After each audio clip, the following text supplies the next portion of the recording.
Paper clip, James clip.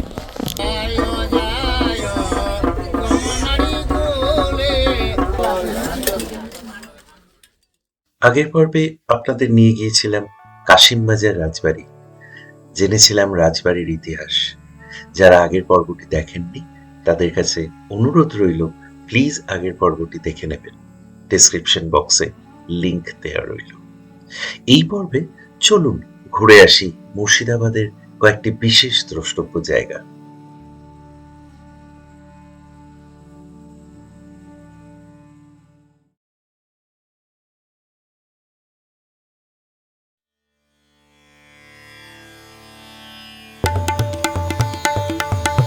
আঠেরোশো শতকে যে ওলন্দাজ ব্যবসায়ীরা কালিকাপুর মুর্শিদাবাদ অঞ্চলে বাস করতেন, তাদের মধ্যে ৪৭ জনের সমাধি এই সমাধিক্ষেত্রে দেখতে পাওয়া যায়।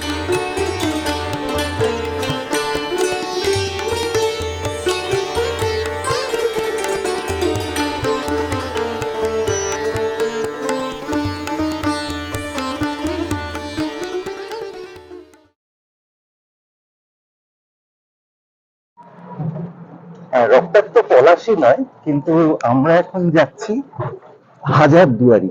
টোটো এসেছে, আমরা চারজন, বিপ্লব, আমি, সুপর্ণা আর স্বর্ণ। হাজারদুয়ারি নিয়ে অনেক রকমের ইতিহাস বিভিন্ন জায়গায় বিভিন্ন ভাবে প্রকাশিত আছে। তার মধ্যে দু চারটে মজার ফ্যাক্টস কিছু একটু বলেন। যেটা হলো, হাজারদুয়ারির ভিতরে যে ঝালনাঘরটি আছে সেটি বিশ্বের দ্বিতীয় বৃহত্তম ঝালনাঘর। তাহলে প্রথমটা কোথায় আছে? প্রথমটা আছে বাকিংহাম প্যালেস, ইংল্যান্ড। হাজারদুয়ারির মধ্যে 1000টা দরজা, কিন্তু তার মধ্যে 900টা দরজা হলো অ্যাকচুয়াল, আর 800টা দরজা ছিল নকল আছে। এই নকল 800টা দরজা বানানো হয়েছিল যে যখন ইনভেডার্স বা বাইরের থেকে যদি কেউ আক্রমণ করে, তাদেরকে অন্যরকম ভাবে একটু বোকা বানিয়ে, যাতে ভেতরে যারা থাকে তারা যাতে পালিয়ে যেতে পারে। আপাতত হাজারদুয়ারির পথে।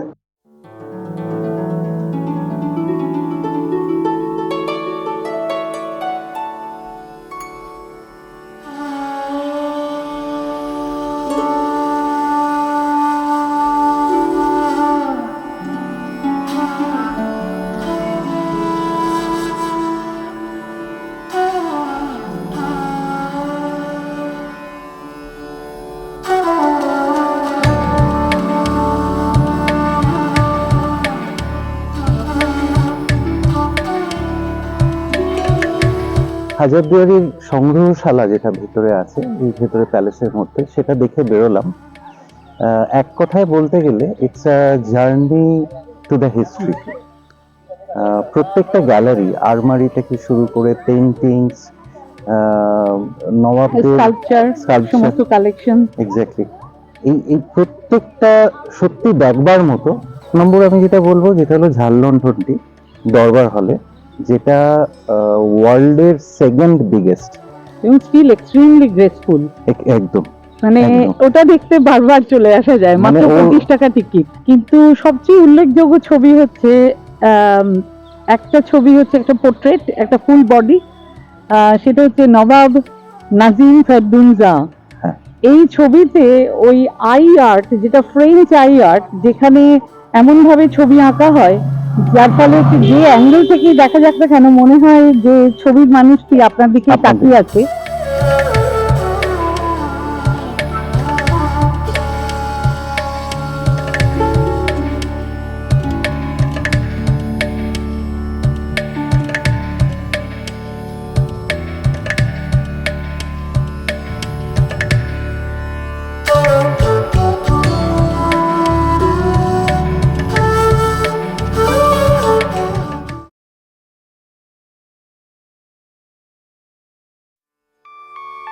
কাশিমবাজারের আরেকটি রাজবাড়ি হলো নন্দী পরিবারের বাড়ি বা বড় রাজবাড়ি। শোনা যায় এই নন্দী রাজবাড়ির অন্দরমহল, তার স্তম্ভ এবং খিলানগুলি বেনারসের চৈত সিং এর প্রাসাদের অনুকরণে তৈরি হয়েছিল। দুর্ভাগ্যবশত এই বাড়ি আজ সর্বক্ষণ তালাবন্ধ থাকে। তাই এই প্রাসাদ দেখতে হলে শুধুমাত্র বাইরে থেকেই দেখতে হবে, ভেতরে ঢুকতে পারবেন না।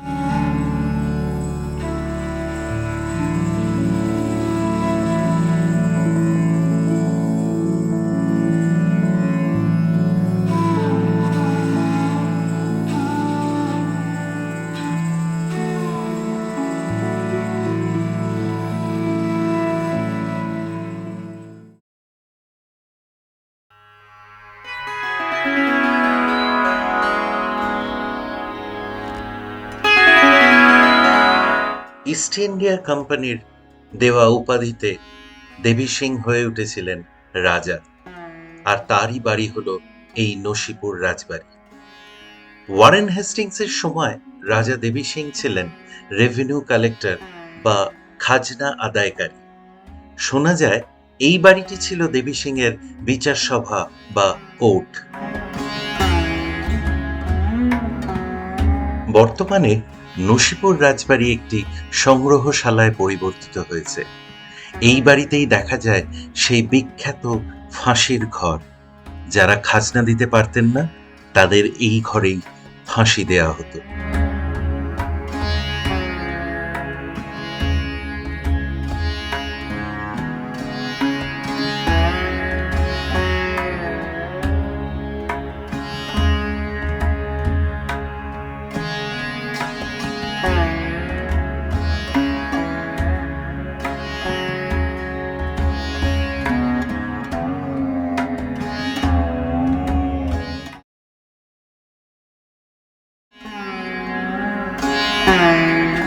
আমরা রয়েছি জগৎ শেঠের বাগান বাড়িতে।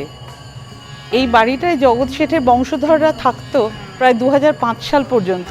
তারপর থেকে এটা একটা সংগ্রহশালায় পরিবর্তন করা হয়েছে।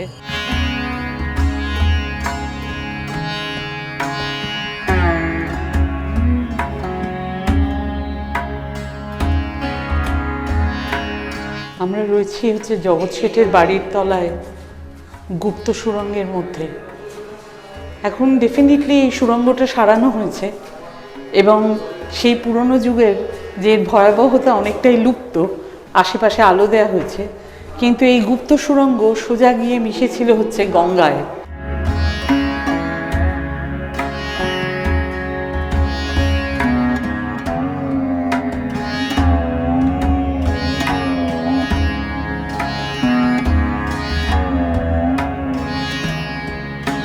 মুর্শিদাবাদ, এইখানে সত্যিই কিন্তু ইতিহাস এসে থমকে গেছে। আমরা আজ এই দুদিনের মুর্শিদাবাদের আমাদের যে সফর বা ট্যুর, আজকে আমরা এখানেই শেষ করছি জগৎ শেঠের বাড়ি দিয়ে। জগৎ শেঠ একটা কোনো ব্যক্তি নয়, এটা একটা উপাধি, যেটা আজকে আমরা জানতে পারলাম। আপাতত আজকে এখানেই আমরা দি এন্ড করছি। যদি এই ভিডিওটা ভালো লেগে থাকে তাহলে অবশ্যই লাইক করবেন, আর কমেন্ট করতে ভুলবেন না, আর শেয়ার করবেন। ধন্যবাদ।